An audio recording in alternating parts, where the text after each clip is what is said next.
Bien, buenas tardes, estimados alumnos y alumnas. Sean ustedes bienvenidos a nuevamente su clase de Derecho Sucesorio los días lunes.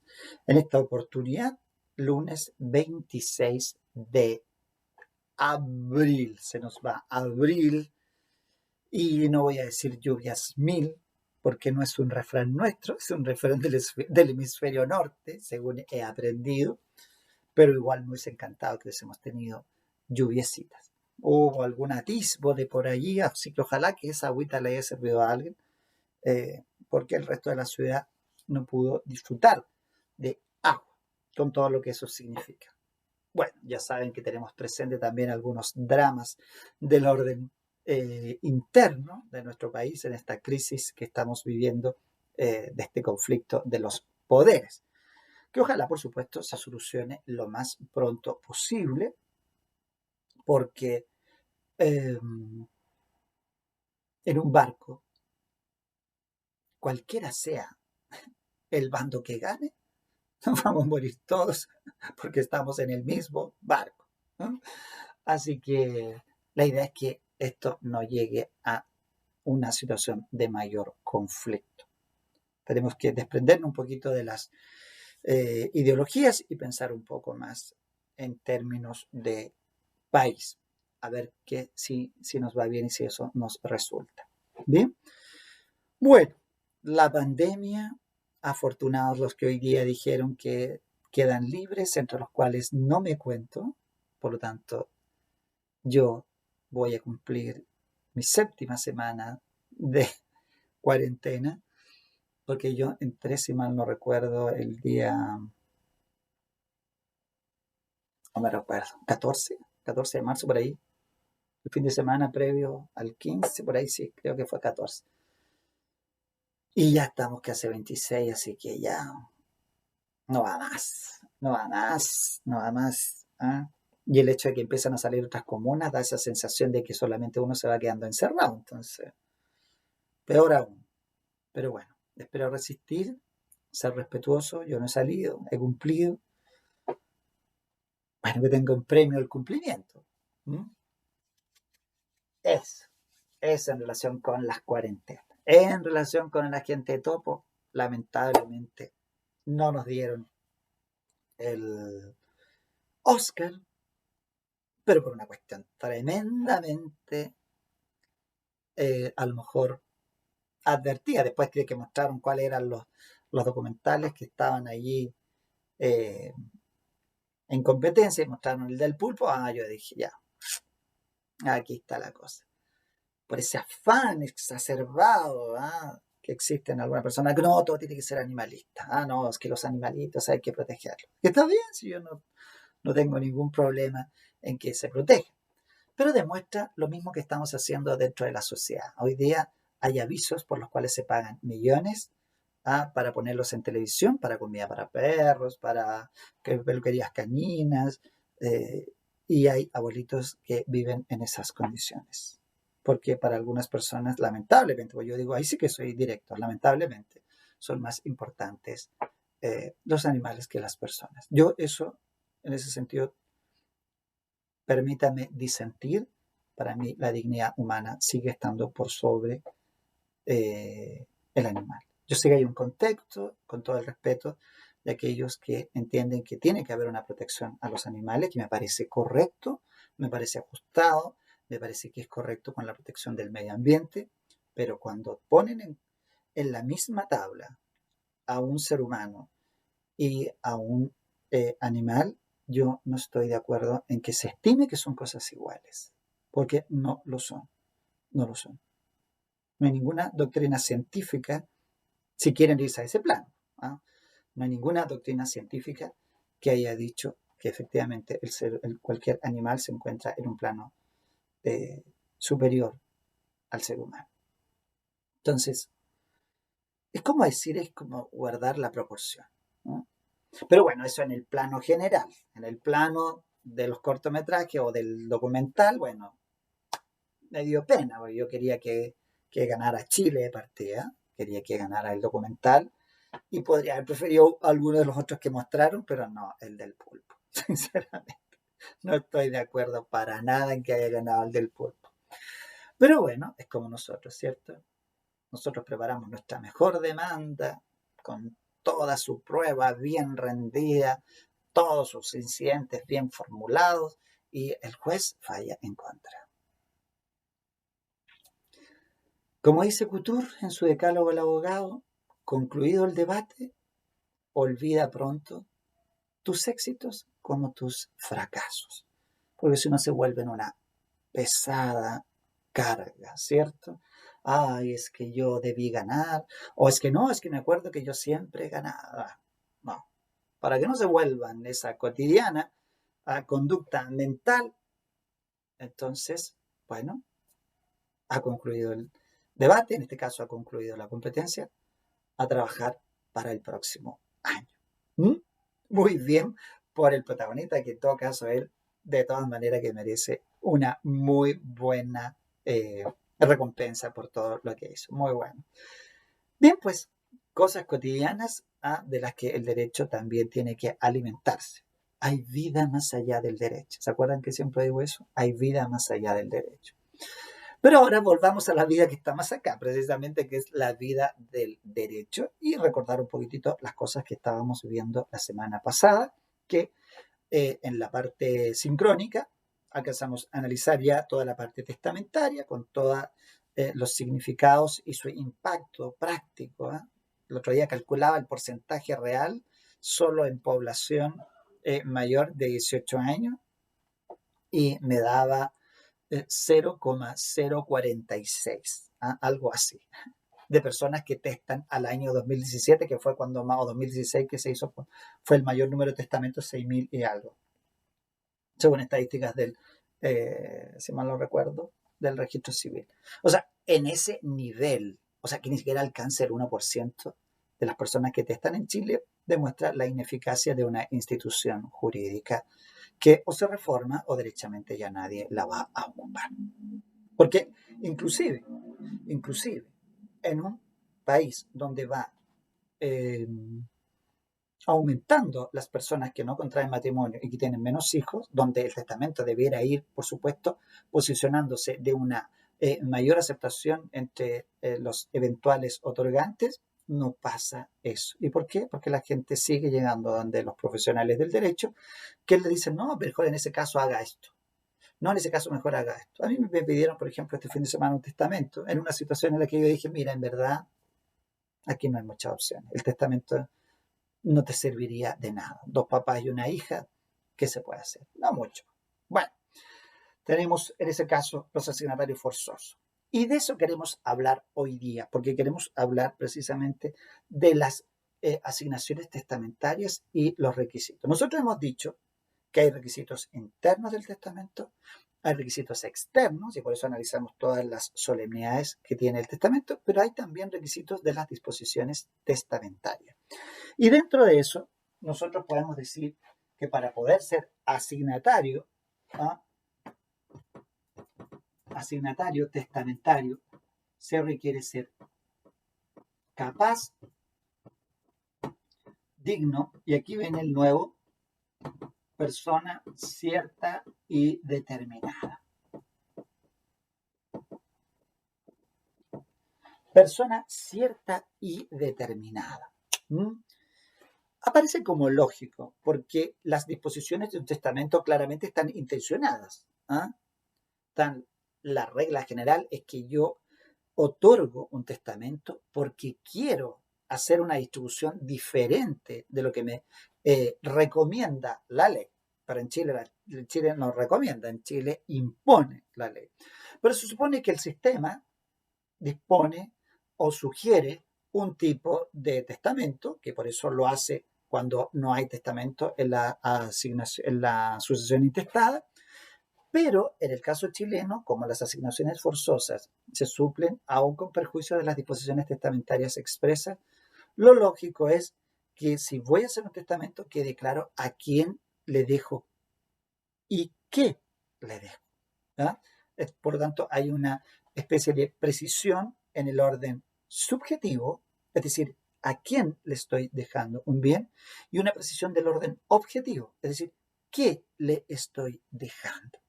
¿Ven? Bueno, sobre esa base entonces nos encontramos con este tercer requisito. ¿Ah?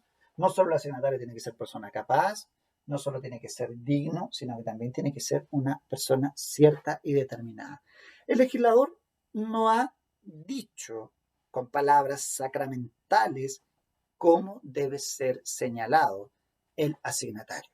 No dice debe ser con nombre, apellido, cédula de identidad, nacionalidad, oficio, profesión o empleo. No, no, no. Simplemente indica que debe señalarse el asignatario y no debe haber duda de quién es ese asignatario. ¿Bien? Y por lo tanto, ¿qué es lo que comúnmente se acostumbra? Por ejemplo, a mí me ha tocado testamento donde está indicado el parentesco y el nombre. Por ejemplo, dejo esta casa a mi sobrino o al hijo de mi hermana María, ¿cierto? Por tanto, si mi hermana María existe y si ella tiene un hijo, bueno, entonces se está refiriendo a ese único hijo, aun cuando yo no me sepa el nombre de ese hijo. Pero como tengo solo una hermana María y esa hermana María tiene un solo hijo, no cabe duda que ese es el asignatario. ¿Ya? Entonces, no es que tenga que ir el nombre completo y el root, sino que basta que el testamento contenga los elementos suficientes que permitan la identificación del asignatario. ¿Bien? Y por tanto está cumplida totalmente la exigencia legal. Sin embargo, y a propósito que estamos en el capítulo en que está también la interpretación testamentaria, ¿no? Sin embargo, el legislador ha establecido 3 circunstancias en las que, no quedando claro quién es el asignatario, puede, de hecho el legislador lo hace, interpreta a quién se debe entender como asignatario. Es una especie, precisamente, como le digo, de interpretación que hace el legislador a propósito de ciertas expresiones que vienen dadas por la costumbre, claramente, por la cultura incluso del chileno, que debe entonces entenderse por esos asignatarios. Por ejemplo, tenemos el primer caso, el de las obras pías u obras de beneficencia. Si efectivamente el causante, porque estamos hablando de patrimonio importante, porque obviamente, salvo almas muy generosas que tienen poquito y aún así son capaces de compartirlo, bueno, qué maravillosas esas personas que son pocas, a lo más santos y santas, ¿cierto? Porque el resto no queremos compartir nada. ¿Eh? Ahí es donde se nota que en verdad a veces parece que somos solidarios de la boca para afuera nomás, ¿no? Pero a la hora de que nos toca a nosotros tener que compartir, no compartimos nada. ¿Ah? Bueno, pero no es el punto. Otro día reflexionaremos sobre eso. Aquí es si efectivamente el causante en su testamento quiere hacer alguna obra de beneficencia, puede precisamente, dice el legislador ahí en el artículo 1056, dejarlo a las obras de beneficencia. En el lenguaje del código directo, eso antiguamente debía resolver el presidente de la República a qué entidad de beneficencia se debía dejar esa disposición del testamento. Lo que era, imagínense, o sea, de alguna manera se abría el testamento, ahí estaba, oh, mire, ha dejado para las obras de beneficencia, pero no indicó cuál. Bueno, hay que enviar este testamento a la presidencia de la República, entonces, para que decida. Bueno, todo eso fue modificándose con el tiempo. Pasó al servicio del seguro, se llamaba Servicio Nacional, no, Servicio de Medicina Nacional, Sermena se llama. Ustedes no lo conocieron porque no habían nacido, pero después el continuador de eso fue el FONASA, el Fondo Nacional de Salud. Bueno, esa es la entidad que hoy día tiene que ver con la aplicación de estas disposiciones testamentarias que se refieren a las obras de beneficencia. Si ustedes lo buscan ahí en el pie de página del artículo 1056, se van a encontrar con que abajo está indicado la secuencia, la del presidente, pasaron a unas juntas, de unas juntas al servicio de salud, del servicio de salud a lo que hoy día es el FONASA. Habría que, por supuesto, si alguno está interesado, ir y consultar en FONASA si se han hecho efectivamente obras con la beneficencia otorgada en algún testamento que se hizo. Yo sé que, por ejemplo, porque fue publicitado en los diarios, que en virtud de una disposición testamentaria de Monseñor Balich, ¿se acuerdan ustedes de la vicaría? Él dejó parte de los fondos con los que se hizo la ampliación de la posta central de Santiago. Ahí, bueno, tienen una obra de beneficencia que está precisamente allí en una obra testamentaria. Esto salió en la prensa y por eso lo vi. No conozco más detalles, no conozco el testamento, pero si a lo mejor se da la situación, podríamos aplicarlo en este caso que se está dando aquí porque coincide un poco con la situación de salud. Bien, ahí tenemos entonces la primera norma donde el sujeto no aparece como un sujeto cierto y determinado, sino que aparece un propósito y el propósito es interpretado por el legislador y asignado entonces quién debe llevar la asignación. Si no pudiéramos determinar que era una obra de beneficencia, si no pudiéramos determinar quién es el asignatario, simplemente la asignación no va a tener ningún valor. ¿Ah? Por lo tanto, no va a producir ningún tipo de efecto.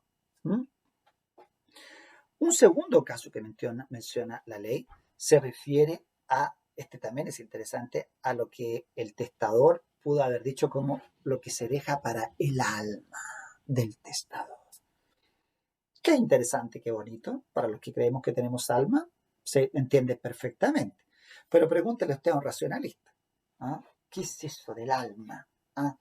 Los cuerpos no tienen alma, los cuerpos tienen cerebro, tienen corazón, tienen órganos, tienen células, y eso es todo. Aquí obviamente que todavía nos queda la libertad de escoger el pensamiento que nos ilustra más o nos evidencia como seres humanos pensantes. Bueno, yo creo que sí tenemos alma. Pero obviamente que la frase dejada en el artículo es compleja, porque lo que se deja para el alma del testador, ¿qué es lo que debemos entender? ¿A quién se lo deja? Porque entendemos el fin. Seguramente ha de ser porque la persona siente que a lo mejor no se portó muy bien o que se portó bien, pero hay que hacer oración y esa oración se hace a través de la generosidad. Y la generosidad se traduce en beneficencia y se aplica el mismo procedimiento anterior. La misma secuencia que hoy día es el Fondo Nacional de Salud el que tiene que decidir hacia dónde iría este tipo de, ¿cómo se llama? Distribución del caudal hereditario que tiene que ver con el alma del testador, el alma. Si mal lo recuerdo, hay una personaje histórico que fue llamada la Quistrala y en la que se dijo, esto es mito, esto yo no lo sé, no me consta, no lo he estudiado, donde se dijo que se dejaron muchos bienes o riquezas o dinero, no lo sé, para que se dijeran misas por el alma de la muchacha. ¿Ah? A lo mejor algún día alguno de ustedes lee la historia y también nos puede comentar al respecto. Yo no he leído nada de la historia, solo alguna vez parece que dieron una serie por la televisión y yo llegué al último capítulo y en el último capítulo salió allí que se habían dejado bienes para que se rezara por el alma de la testadora, para que se dijeran las misas. Puede ser, puede que, de hecho, los cristianos católicos siempre rezamos por las almas de las personas que se marchan, porque obviamente todos queremos que se vayan a un mejor lugar. Yo creo que independiente de la creencia, siempre estamos porque las personas, bueno, estén mejor que nosotros. Salvo los racionalistas puros que no sé cómo viven, y por ahí tengo una exalumna que me debe estar escuchando, cuando me dijo en clase, me encantaría creer, como usted cree, profe. La sentí del alma eso, la sentí que en verdad no es simple creer. Por eso para nosotros es un regalo, es un don. Y cuando la persona no cree, si no tiene ese don, efectivamente no se le produce absolutamente nada. O sea, entiende que la muerte es final y punto. Yo no podría vivir con eso. No podría. Ustedes dirán que me estoy inventando una religión y con eso, no. Tengo la firme convicción de que esa otra parte existe. Así es, lo he comprobado. ¿Mm? Lo he comprobado claramente. Y eso me da confianza. Me da confianza que no todo termina aquí. Y que por eso hay que tratar de hacer las cosas mejor. Porque lo que sí está claro, que para ir a ese mejor lugar es como un examen. Hay que portarse bien. La regla es la regla. ¿Mm? Bien, entonces, nos queda una tercera frase que utiliza el código también ahí en la misma disposición, lo que se dice, lo que se dejara en general a los pobres. Obviamente que muestra el elitismo puro del Código Civil chileno y de que algunos todavía lo defienden a ultranza. Esto. No. Bueno, aquí lo que se dejara a los pobres, en general se entiende entonces dejado a los de la parroquia del testador. Así que si el día de mañana están ahí un poco complicados, háganse feligreses de una parroquia ubicada en un buen lugar, porque así les va a tocar ser pobres de la parroquia del testador. ¿Eh? Es un poco lúdico esto, yo lo digo en forma un poco, a lo mejor algunos se sentirán que esto es faltar un poco el respeto. ¿Ah? Así que les pido disculpas en ese caso, pero demuestra un poco un código que no tiene ningún contexto con la actualidad. ¿Mm? Incluso decir la expresión pobres es incluso ir en contra del sentido cristiano de la expresión pobre, porque para el sentido cristiano del pobre, la pobreza está en el alma. La pobreza está en el alma. Los bienes materiales vienen y van. Un día los tenemos, pues un día no los tenemos. Pero nosotros seguimos siendo tan enteros, tan íntegros, tan ricos en esa, ¿cómo se llama? Fecundidad humana.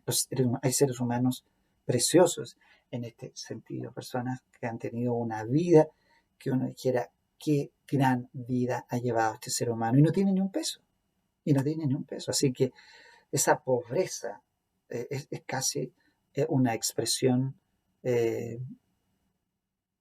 un poco peyorativa, algo que es, bueno, a la gente que no tuviera, que estuviera desprovista materialmente. Debemos entender que a eso se refiere. Bueno, pero ahí también entonces el legislador Ben hace una interpretación. ¿Ah? Los pobres son los de la parroquia del testado. Bueno, salvo esas tres situaciones en que el legislador hace una interpretación, en que un poquito más allá también hay una interpretación en cuanto a lo que se hubiese dejado indeterminadamente a los parientes. ¿Eh? Lo que se hubiese dejado indeterminadamente a los parientes en el 1064, si mal no recuerdo, también es una forma en que el legislador interpreta, porque dice que se entenderán a los parientes de grado más próximo, ¿eh? Señalando una situación especial, en que si hay más de uno será llamado entonces el grado siguiente. Entonces ahí es como uno podría decir, eh, son formas en que el legislador trata de que los testamentos tengan eficacia. Pero ya ven que estamos hablando de situaciones absolutamente excepcionales, o sea, un filántropo, es decir, personas que han tenido la posibilidad de tener bienes materiales, bueno, seguramente esto les será muy útil, sobre todo si quiere ser generoso para después de sus días. Pero si no, esto es un cliché que incluso conversamos aquí para ver lo pintoresco que es el Código Civil chileno. ¿Bien? Bueno, aquí también tenemos que tener presente que en una disposición, cuando hablamos digamos, de asignaciones a personas ciertas y determinadas, nos acerca también un poquitito esto al tema de el tipo de asignación. El tipo de asignación. ¿Qué tipos de asignación conocemos nosotros? Bueno, tenemos técnicamente nosotros tres tipos o sea, mejor dicho, tres puntos de vista para distinguir las asignaciones. ¿Eh?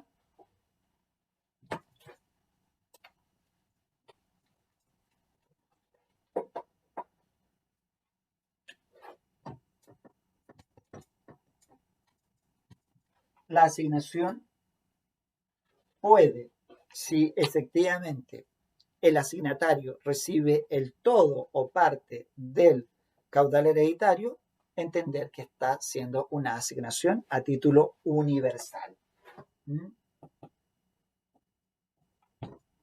Entonces, si efectivamente el heredero es llamado sin designación de un bien específico, sino que es llamado a la totalidad de la herencia, o es llamado, según la forma en que se sea llamado, a una cuota de ella, tenemos asignatarios a título universal y tenemos asignatarios a título singular.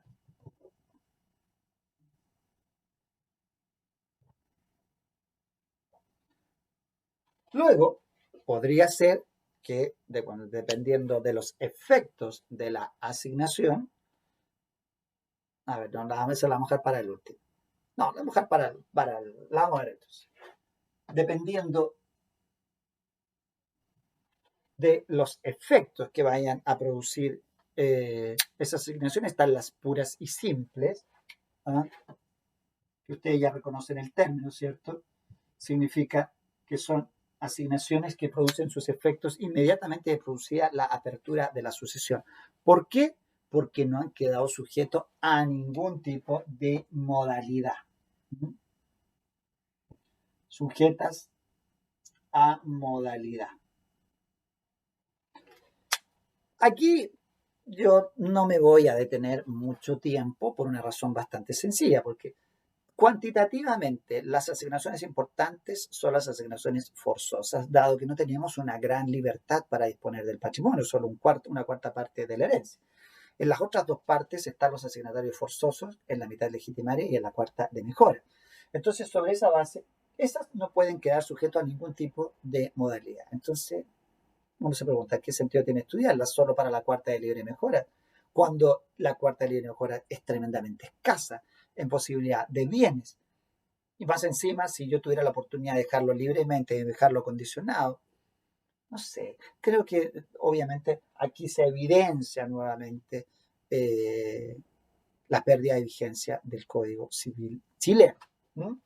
Y finalmente tenemos otra clasificación que atiende a la libertad de la que goza el causante para poder disponer de sus bienes y nos lleva entonces a analizar las asignaciones voluntarias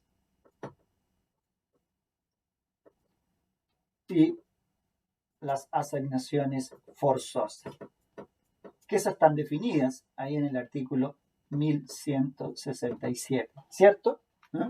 Entonces, esta perspectiva tenemos efectivamente, de acuerdo a los bienes o al porcentaje de bienes que alguien diría el objeto de la asignación, están las asignaciones a título universal y las asignaciones a título singular, que ustedes saben son los legados. Si efectivamente la asignación produce efectos de inmediato, será entonces pura y simple, pero si los efectos han quedado desplazados en el tiempo, producto de una condición, de un plazo o de un modo, que es una de las modalidades que es propia de la sucesión hereditaria, bueno, entonces estaremos en una segunda categoría. Y la otra alternativa es que la asignación sea libre y espontánea por parte del causante. Y en ese caso, entonces, hablaremos de una asignación voluntaria, pero si el causante tiene asignatarios forzosos, como legitimarios, como asignatarios de cuarta de mejora, como asignatarios de alimentos, bueno, en este caso, entonces, iremos aquí a la asignación forzosa del artículo 1167.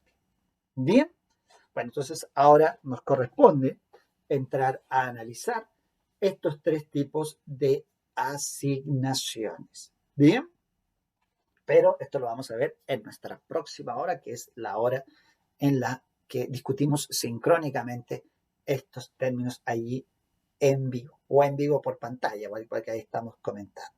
Bien, así que nos vemos en un ratito más.